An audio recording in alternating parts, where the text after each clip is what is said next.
Are you looking for a way to help your brick-and-mortar business drive more traffic and increase your sales? Look no further than the Receipt Paper Podcast. In this podcast, Joanne and Kyle provide their sage advice on how to make your brick-and-mortar store the hottest spot in town. Whether you're just launching a new business or trying to grow an existing one, these informative episodes will leave you inspired. In each episode, Joanne and Kyle take on a different topic related to running a successful business. They offer practical tips based on their own experience as owners of multiple brick-and-mortar locations. So whatever challenges you're facing, they have actionable advice for you. From finding a location and executing your build-out, to merchandising and customer experience, to sales and marketing, Joanne and Kyle have you covered. With helpful advice from these experienced entrepreneurs, you are sure to learn how to increase your sales and have your business running out of receipt paper in no time. Let's dive right in. Well, hey there, friends. This is JoJo with the Receipt Paper Podcast. I am so excited for you to tune into this interview. In this interview, I got to speak with Elise Besler on a topic that I think so many of us deal with, and that is self-doubt. For me personally, I open up in this interview and share how I struggled with self-doubt and that fear of showing up authentically and just internal anxiety throughout my career, and especially as I entered the world of entrepreneurship and opening brick and mortar businesses. And it's something that I continue to struggle with today. And Elise really provides some practical insight on how to overcome that fear and the science behind what's going on in our bodies and how we can handle it in our day-to-day and empower ourselves to take those risks and go after our dreams and show up as our authentic selves as we're opening our businesses. So I learned so much from her, and I hope that you enjoy this interview as much as I did. Enjoy. Well, hey there, Elise. Thank you for joining the Receipt Paper Podcast. I'm so excited for our topic today. How are you doing? I'm doing so well. Thank you so much for having me, Joanne. Yes, I have been really looking forward to our conversation. But before we dive in, why don't I just let you share a little bit about yourself and who you are? Yeah, sure. It's the question. It gets my heart racing. I know every time I go on podcasts, I'm asked the same question and it brings up the same response every single time. But yeah, I'm a voice and embodied life and leadership coach, and I work with primarily entrepreneurs and public speakers and people in leadership to help them, oh my gosh, understand their nervous system better so that they can navigate all of the challenging, hard things that come up with, running a business and being in the public eye. And I myself am an entrepreneur, and I'm also a singer and a songwriter. And whether or not we get into that later on, a sort of fun fact is that I didn't actually really lean into that part of my life and work until I was 40. So at 40 years old, I was like, nope, this needs to happen. So that's kind of a fun fact about me, that, I've been a singer my whole life, but I didn't really embrace that until I was in my 40s. That's incredible. I love that. Very neat. So how did you get into, helping people in this way? Yeah, I think I saw that it was needed. Yeah. So I myself sort of navigated my own business through a dysregulated nervous system for really a good point. I mean, I've been in business myself for 22 years now, and I'm actually doing the math in my head, and I'm not a math person, so that's why I kind of wavered there a little bit. But I initially started my business as a voice teacher, a voice coach, brick and mortar, right? In person, all in person. And Nice. that seemed to come from me. It was a service-based industry. It ran relatively smoothly because I was able to rely on kind of word of mouth, and I didn't really have to do a lot of advertising. But I should say this, it took me a lot to get to the point where I had the confidence to be able to open up my own space. And I know that that's something that a lot of your listeners struggle with and find challenging, where it's like, okay, like, do I take the step? How do I take the step? What if the step doesn't work? What if I fall? All of those questions. I kind of waffled back and forth for about 9 years before I actually did the thing. Once Yeah. I did it, I was like, oh, like this is what was waiting for me. Yes. But I recognized that there was this like really like a lot of dysregulation and a lot of unnecessary panic attacks. Yeah.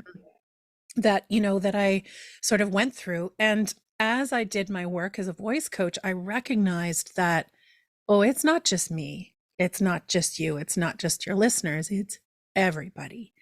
Whenever we do something bold or brave or big or scary, our body and our brain will move to protect us at all costs. Right. And so I recognized that through my own, healing process, that I started studying the nervous system, and I started, sorry, there's a nice motorcycle ride going on beside. Never fails. I recognized through my own healing and my own nervous system regulation that it was something that could be really valuable for entrepreneurs and for people in leadership, in particular. And really, I think entrepreneurs and people who are running their own businesses are leaders, right? So it doesn't just mean leading in the boardroom, right? Right. It's like leading in your life and in your work and in your business, in the community. So, yeah, it's such a powerful thing. So I don't know if that answered your question, but Yes. No, I love it. yeah. Yeah. No, that's great insight there. I think you touched on such a key topic, which I know I was chatting with you about before, which is exactly what so many of these business owners experience that we work with. We do a 10-week program called Brick-and-Mortar Academy, and it walks people through how to, go from idea to grand opening. And one of the biggest questions we get when people are considering should they join is, am I ready? How do I know if I'm ready? And, how do I know I'm going to succeed? And so, when you were talking about kind of going through that exact process, like we see it all the time. So, I guess my question for you is, how do you handle that? What advice do you have for people? Am I ready? Is that the question? Or how do I know if I'm ready? Yeah. Yeah. I think a lot of the work that I do, as I mentioned, is around nervous system. And so the way I approach it with my own clients, whether it be through their business or even something in their personal life, is to really start tuning into the wisdom of our bodies. So all of those sensations, all of those pits in the stomach and those racing hearts and the trembling hands and the clammy hands are all really great cues from our body and our brain that we're about to do something really important. And so the way I approach that is with my own clients and myself is to work on the nervous system first, right?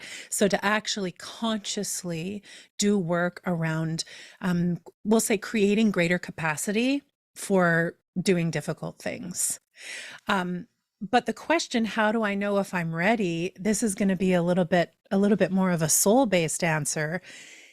I think it's because right? Like if you can close your eyes and, put your hand on your heart and just like check in with yourself, like, am I ready? Or what do I want? Your body will tell you the answer. Like, and I know that that's kind of a little bit of an open-ended answer, but it's like, there's an inner knowing. And I think part of what we're talking about today is really leaning into the trust of that. Yeah. Yeah. Yeah. That's so powerful. It's so true. I know when I always just had that feeling like I should open my business, and like I knew what I should do, but it was like all the things that come into your mind of, am I financially ready, or do I have the time? Do I have, all those other things come in, and it's like, which voice do I listen to? Yeah. Yeah, well, and also exactly which voice do I listen to? Look, I'm getting excited. I'm bashing my microphone around. And also, like, whose voice is it? Because there's so much that comes into, like, we'll say their inputs. There's so much information that comes into our brains and our beings based on what made other people successful.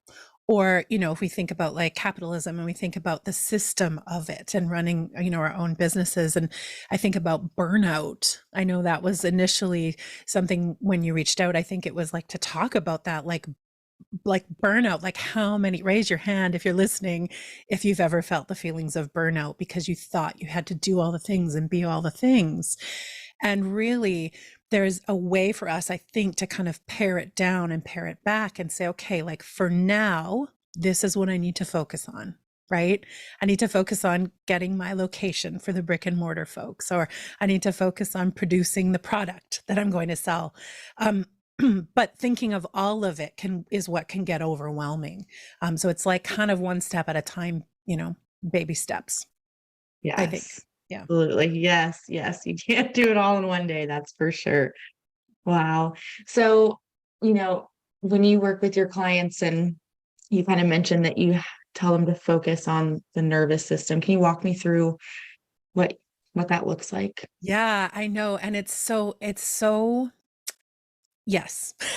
I'm sure you could spend weeks talking about it, but it really is becoming, like, certainly in the coaching world, it's becoming this, I think there's a realization that we spend a lot of time thinking, and we spend a lot of time with top-down kind of cognitive approaches, right? With our therapists and our mindset work. And those things are very important. Like, I would never slag those.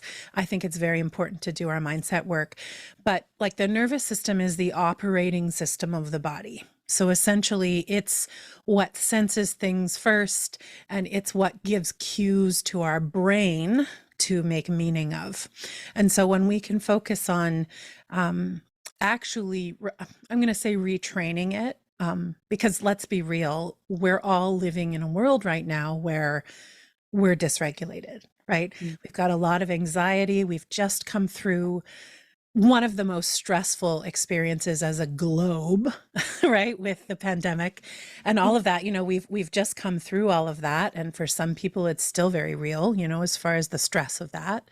But the more we consciously focus on approaching it from a more regulated state, so that we're not vacillating into that anxiety or even the collapse. Like, we think about the way the nervous system works, we kind of have three states. We have anxious or mobilized, we have collapsed or dissociated, and then we also have safe and social, right? We have this, like, when we feel comfortable. And so ideally, we'll be building our businesses from a place that's a little bit more in that safe and social, that comfortable, felt sense of safety. And for most folks that I work with, we're approaching it more from one of the other states. Yeah. Can you walk through those states a little bit more? Like, how do you know what those look like, or if you're in which one? Yeah, I think it's, and I understand too that I can kind of go down a little bit of a sciencey, nerdy, geeky. Yeah. But please keep me in line as you're like, tell me a little bit more. But yeah, essentially, if let's start with the kind of mobilized energy. So that's like more anxious. So that would mean we're in that sort of like fight, go, go, go, go, go, or flight. Oh, I can't stay. So we know it as fight or flight. Most folks are kind of living in that state, right? We're walking around or living in a world where we're told to be more, get more, do more. Particularly, I'm going to use capitalism. It sounds like I'm kind of pooping on that, but I think we should all make money, and I want to make money too. But I think there's ways to do it that are kind of cause less harm to ourselves and others.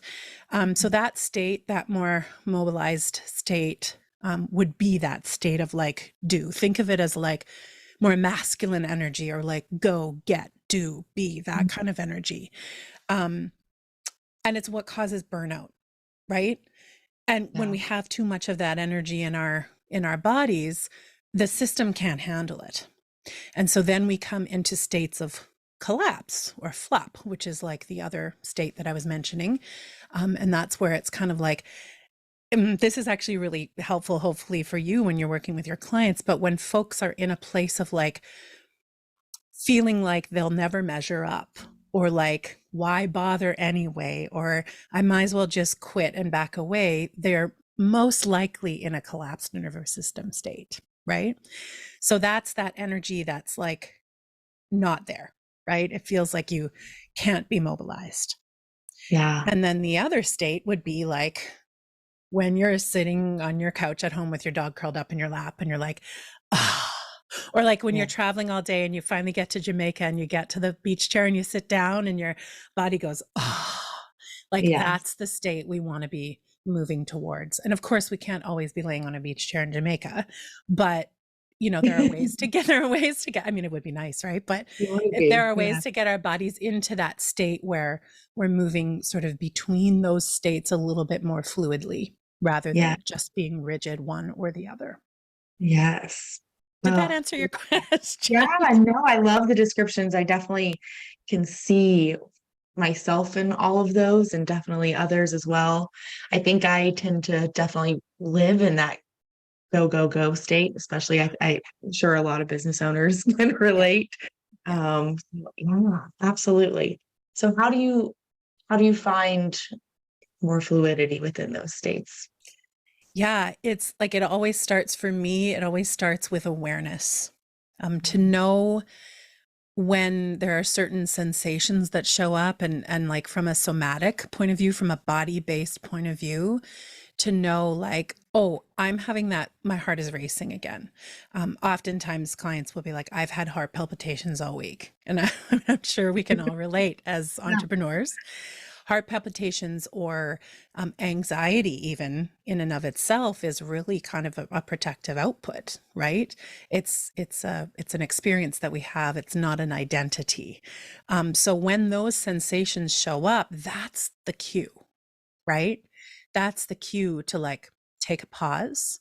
And then of course there are tools. And this is the work I do, is share those tools as to how to get yourself back into a state that feels a little bit more fluid.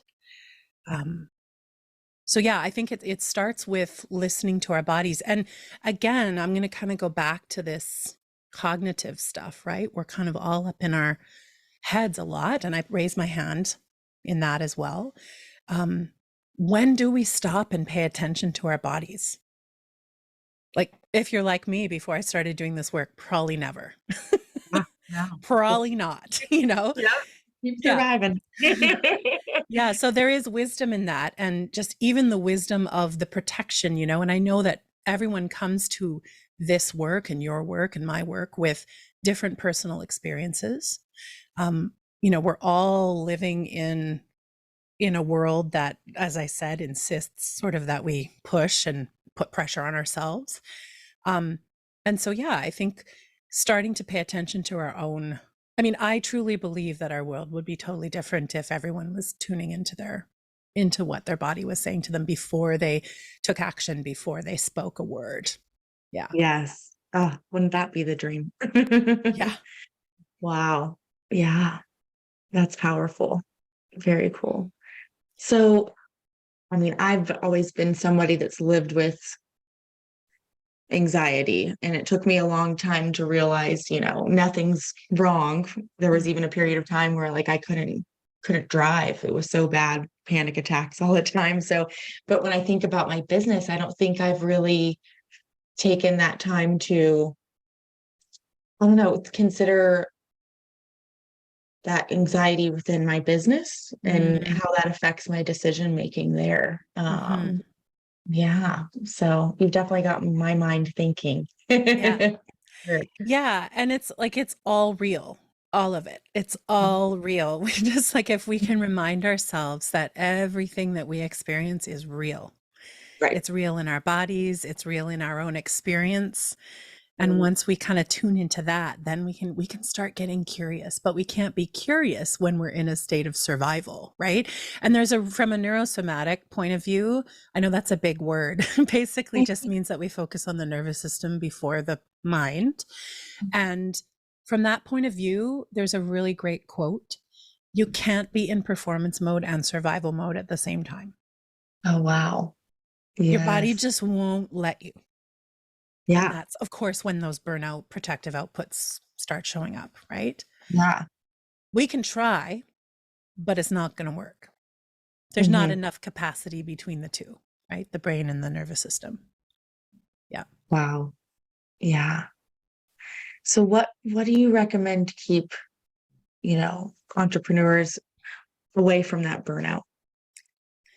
Yeah. Come work with me. I say that, I joke, but Yeah. truly, if it's not me or if it's not the work that I do, it's like some sort of body-based experiential practice. Mm, I'm going to say even like yoga, right? I think lots of people have practiced yoga um, for the first time, maybe, and gotten to the end of the class where, you lay on the mat in Shavasana. Even if you don't know the word Shavasana, it's just the nap at the end of the yoga. And then the you best come part. out of the class and you feel this sense of like, ooh, like my body feels like I'm in my body. I think the more we can be in our bodies, the more we're going to be able to, as I mentioned before, to be able to make decisions from that place because it is the operating state. So I say somatic practitioners, people who are doing body-based work, any sort of embodiment that feels really aligned for you, like as personally, like if it's yoga or dance, like I say dance, like be creative, you know. Yeah. Breath work can be really powerful as well. And I am a voice coach. I am a singer, as I mentioned before. Singing is Yes. actually a really great way to regulate your nervous system. Wow. And that's because literally the vocal cords they vibrate by a major part of the nervous system that helps us get into that calm state. Wow. So it literally makes you feel better. That's amazing. I So think I need anything to that can be this out. like neck down, anything that can get you like involved in your body, neck down can be a really great place to start.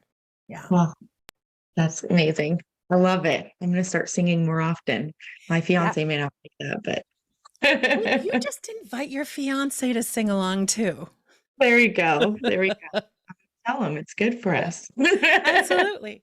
I'm regulating my nervous system. Yes. I love it. Are there any like practical tips that you think business owners could benefit from just day to day? Yeah. Mm. I take a moment because I actually just had this like really warm feeling show up in my heart when you asked that question. And I think that a practical tip would be to have compassion for yourself and trust, right? Like trust that when that compassion is there will be this like flourish, this growth that can come from that place. And of course, you know, getting into situations where you're feeling more aligned, like with your body mind, that's always going to be a really helpful thing. But yeah, it's like practice self-compassion, right? Mhm. Practice like, I'm new at this. I'm Yes. doing something. And let's be real, when these are passion projects, right? Hmm. Like, Hmm. I don't think anyone, well, I shouldn't say I don't think anyone. I'm sure there are people who open businesses and start businesses because they, specifically for the, money. So it's a great way to make money. But no, it's like we have a passion for people. We have a passion for the product. Yeah. We have a passion for the service, right? And so when we attach that, oh, there's so much that's shrouded around that, right? So yeah, it's like compassion for self and like just permission to be new, permission Yeah. to learn along the way, and to not have it, as we were talking about earlier, to not have it all figured out at once. Yes. And I know you Yes. asked me one tip, but I'm going to give another. Ask Please. for help. Mm, Ask for help. Like, what can you outsource? yes. I just hired a team. Like, I'm finally working with a team, and it Nice. is a game changer. Oh, Like, right. an Yes. Yeah. absolute game changer. Like, what can you outsource? What can you take off of your shoulders? Right. And I Yes. think that goes along with the self-compassion as well. So Yeah. Because true. we only have Yeah. capacity for so much. Yeah. We don't have to do it all ourselves. That's for No. sure. Yeah. It is harder to pass off some of those things when it is like your baby, it's your business, you know, you don't want anything to go wrong, but it's like, it's okay. Yeah. Yeah. Yeah. Well, and that's part of leadership, I think, to be able to be in a place of trust, right? Mhm. And knowing that if something does go wrong, that you will have the tools, you will be able to figure out how to make it right again. Right. But Right. but trusting that it can be, taken care of. Right. I love that you said that about compassion for yourselves. And I think when these are our passion projects, it is so much, it's like we put so much more pressure on it being a success or, not failing, but it really is a work in progress. Every day we're Yeah. learning. That's such a good reminder. I really love that. Yeah. Yeah. To be in curiosity and to be in that perpetual. I call myself like just a lifelong student, right? Yeah. Just like always trying to learn more. What's Yeah. next? What's possible? Right. And also there are some times when I'm like, oh, I mean, I'm not saying it's all like rainbow, what is like unicorn toots, like, rainbow unicorn parts or whatever. No, it's not like that. It's just like, Yeah. but there's an opportunity to be in that place of curiosity. Yeah. Yeah. Yeah. Yeah. That's amazing. I love it. Well, any other insight or words of wisdom for those that are out there just kind of self-doubting themselves or, whether they should open this business or keep it open or whatever they may be thinking? Yeah. Yeah. I think just to sort of piggyback on what we've already been talking about, checking in, even so, if possible, like that sense of self-doubt or like those moments that I mentioned, that sort of collapse state, that's usually where those thoughts kind of arise from. So just like checking in with your own nervous system and checking in with ways to really truly like it is the operating system. And so when that's online and a little bit more clear, I think that the decision making process becomes a little bit easier there. Mhm. And then also the possibility and the opportunity for less self-doubt, right? Right. Less, inner critic, right? Less of all of that imposter syndrome, like all of those things that show up for us as entrepreneurs. There's less of a chance that those things can take hold because it's kind Mhm. of like Teflon, right? You're like, no, Yeah. no, like I'm good. Yeah. I'm good here. There's a really great, do you know who Liz Gilbert is? I do not. No. She wrote Eat, Pray, Love. She's an Cool. author. Yeah. Familiar with. Yeah. She has a really great quote. And she talks about this self-doubt inner critic narrative. She says that they're allowed to be on the road trip, but they have to sit in the back of the car and they don't get to choose the snacks or the playlist. Oh, I love it. It's like Oh, they're gonna be there, right? Like all those thoughts are gonna come up, but it's like back of the bus, right? yeah. You do not get to choose the snacks, right? Right. Yes. Yeah. Oh, And I that's a know good that one. can be easier said than done, but just like giving an opportunity to kind of let ourselves be in that state of a little bit more, like we said, fluidity and ease so that all of Mhm. that stuff doesn't become so sticky. Right. Yeah. Right. Yeah. I've seen business owners before when they just let themselves get consumed by that self-criticism and the negativity, and it really shows and reflects in their business performance, Yeah. and it it can be so toxic for sure. Yeah. And it's real for them. Like that's the Mhm. thing is it really is real. Like that experience is so real for them. So, Yes. yeah.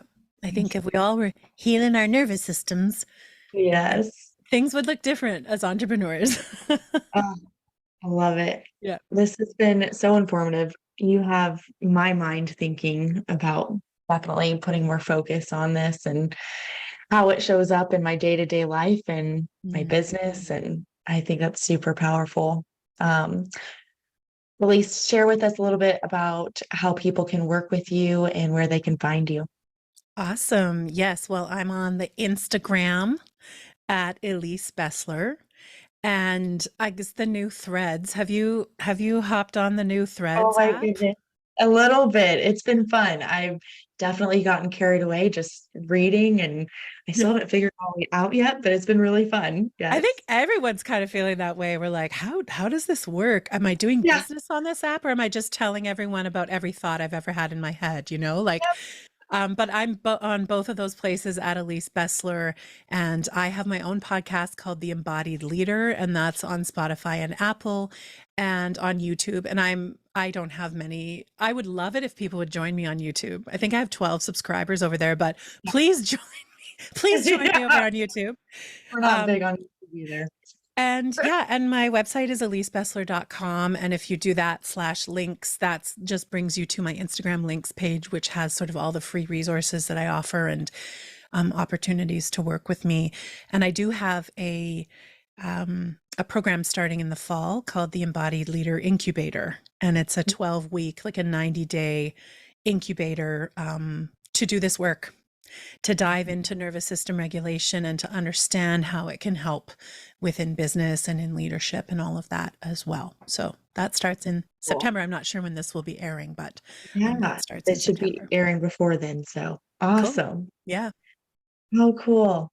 Well, Elise, thank you so much for your time today. I will definitely put these links in the show notes. So if you're listening, you can find them there. But thanks again for showing up with us. Perfect. Thank you so much. Thanks for tuning in to the Receipt Paper Podcast, your go-to source of information for starting and growing a successful brick-and-mortar business. Subscribe to hear future episodes and share this content so that more people can access these valuable insights. If you're looking for more resources to help you with your brick-and-mortar business, visit masterbrickandmortar.com or follow us on Instagram at masterbrickandmortar. Thanks again for listening to the Receipt Paper Podcast. We'll see you in the next episode.